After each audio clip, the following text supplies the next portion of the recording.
Hello everyone and welcome back to Silverado Gaming. Today I want to do a simple breakdown of Farming Simulator 2017 crop yield.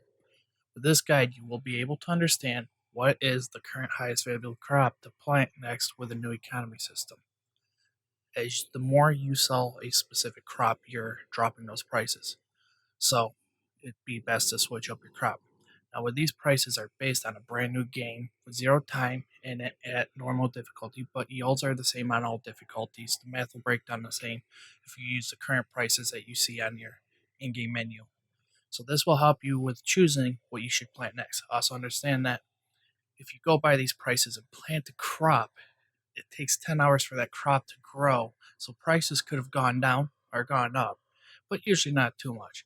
Also, these numbers are with 100% bonus, meaning the field has been plowed and fertilized 3 times properly. So yield may vary depending on how you run your farm. Me personally, I run the crop destruction mod, so I have my fertilizing set to 1 because when I drive over it, it seems to destroy it even with narrow tires. So I just set it to 1 because I kind of like the crop destruction mod, but it's your personal preference. So let's look at the yields, and then we will also be going over how I personally decide with fields to purchase next so I get a quicker return on my investment. Also, I live in the US, but I will be saying these in the new farming simulator measurement system. You can consider them tons or acres instead of liters or hectares. So please forgive me if I'm saying these wrong. So let's take a look at the new crop yield measurements. All right, so these are going to be liters per hectare. 1 hectare is how these numbers are based on. And we'll do a little math equation a little bit later. To show you, I also have a breakdown of every field size except the 3 starting on the Goldcrest Valley map. So I've planted these fields multiple times. I took one field, I plowed it, I ripped it up, and made sure everything was good, and resowed it, and re-harvested it multiple times to get these numbers on the same field over and over. It was a long process, but you might fluctuate a couple hundred liters. I mean, in case I did mess up or anything, but I'm fairly positive I got the whole field. I made sure everything that went down was repicked up. Um, so let's take a look. For wheat, we have for 1 hectare acre, we received 17,883 liters. For barley, we got 19,144 liters. For canola, we got 11,565 liters. For sunflower was 10,368 liters. For soybeans was 8,968 liters. Corn was 18,347 liters. Now, when I started making this video, I didn't think about converting that to shaft so you could figure it out in silage.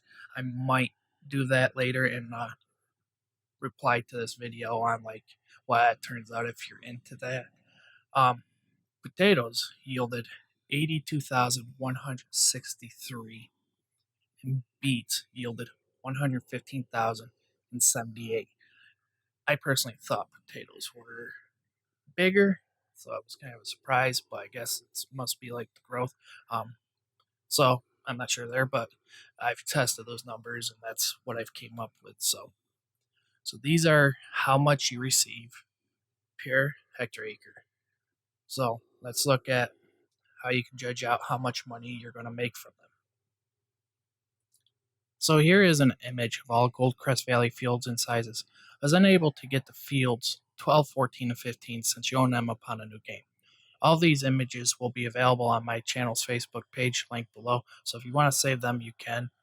So when I buy a field, I see what the other farmers have planted on a field, and I do the simple math of what I'm going to get if I harvest that current crop. Um, you got to remember when you usually buy the field, if you haven't been doing missions, they're not fertilized. So you might want to get up there and start fertilizing them. This, in a way, saves you the seeding and the higher the amount of time it takes to do it. So now, if you did missions for the farmer, you would get the prices a lot lower. This would help you out on getting a return on your investment faster, and also you make money in the process. So we go from there. So, for example, I want to buy field 11, and the farmer has at the time planted sunflower on it. This field with no missions done for this farmer on normal difficulty is $178,000 euros pounds and is 2.2 hectares. So what I'm going to do is I'm going to take the harvest amount, which is 10,368, and multiply it by the hectares, which is 2.2 hectares. Then I'm going to divide it by 1,000, which will give me 22.80. Then I'm going to multiply that by the current highest paying. In this case, it's Denton's Bakery at $13,000. Correction, 1,300 a liter. I mean, this field is going to pay me $29,652 pounds, euros, whichever one you want to set yours at. But if this field had wheat on it at the time I purchased it, I would get $27,264. Or beets would pay me $55,000, which is almost double. You could do the math all day on how much that field's going to yield. I personally look for the fields like I see who's paying the highest, and I kind of know what I'm going to get on it. So I kind of buy the fields based on that, so I can kind of like hurry up and get my money back. I'd like to do a test if I had 100% of the missions done for the farmer and we were in good terms, how much he's going to lower the field for, and then I could probably do a quick video on that down the road. So So the math is done like this, and I'm in no way a mathematician, so I don't know the proper way to send this all up. I just type in the calculator what I want it to look like. So here it is on the screen. It's harvest amount per hectare multiplied by the hectare of the field divided by 1,000 times the current price of where you're going to sell it.